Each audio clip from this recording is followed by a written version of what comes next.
Pour un grand nombre de Nigérians dont les parents travaillent à l'étranger et qui reçoivent fréquemment des fonds, la pandémie de Covid-19 a été une double tragédie. Alors qu'ils sont confinés au Nigeria, ces membres de la même famille le sont aussi à l'étranger.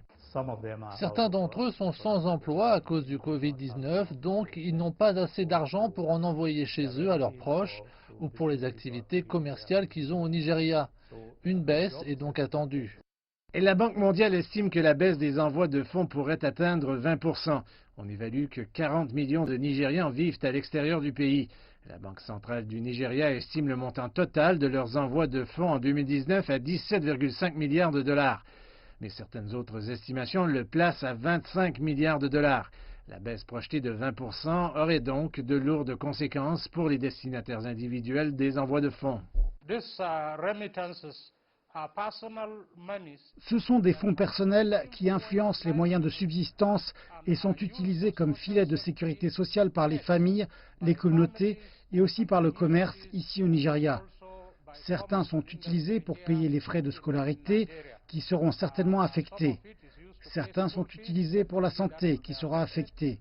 Une partie est utilisée pour des événements sociaux comme les funérailles, les mariages, les baptêmes et autres. Tous ceux-ci seront affectés.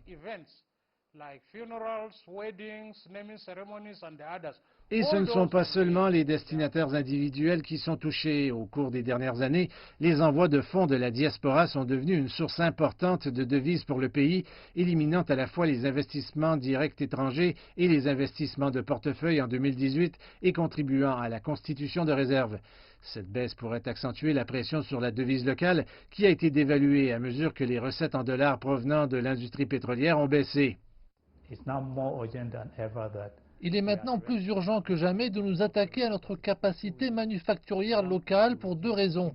L'une est de réduire les importations, l'autre est d'augmenter les exportations, car il existe certainement des marchés en Afrique de l'Ouest, dans le centre de l'Afrique et le sud de l'Europe, où nous pouvons facilement exporter si nous avons des produits de bonne qualité.